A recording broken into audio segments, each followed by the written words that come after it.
Þegar að menn börðust fyrir að sjálfstæði Íslands á 18. öld, 19. öld, að þá voru Íslendingar miklu færri heldur en í dag.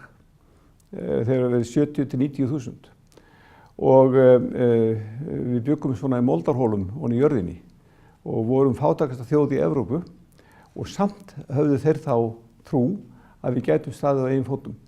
Ég held að sé ekki síður ástæða til þess að hafa þá trú í dag þegar við erum komin í hóp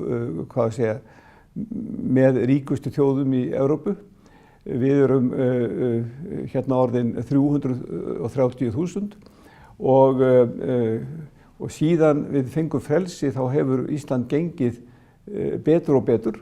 Við breystum því að vera fátækasta þjóð í Evrópu í það að vera eins og ríkasta. Með skrykkjum reyndar, það gengið svona fram og tilbaka. En ég hef þá trú að Íslandi geti vel staðið á eigin fótum verandi 300.000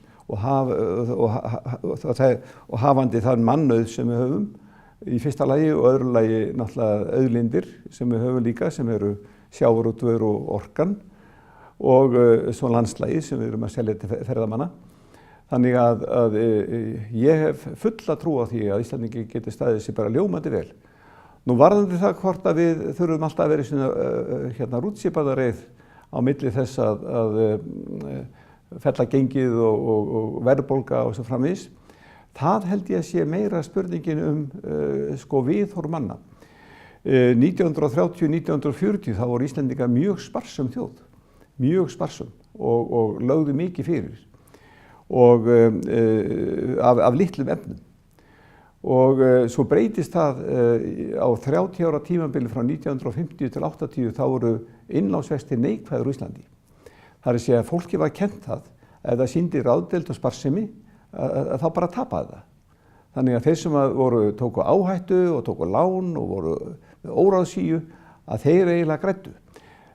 Þetta finnst mér ekki ganga upp. Þetta er ekki það sem við eigum að hafa, ekki vera það sem við verðlaunum í þjóðfélaginu, en því miður er það þannig í dag og búið að vera núna síðustu 10 árin að það hefur ekki borgað sig að spara.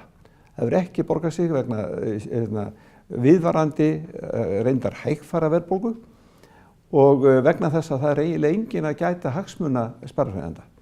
Það er mjög miður og ég held að við þurfum að passa okkur vel á því að gangi ekki þvert á þessar gömlu dygðir ráðdeild og sparsemi.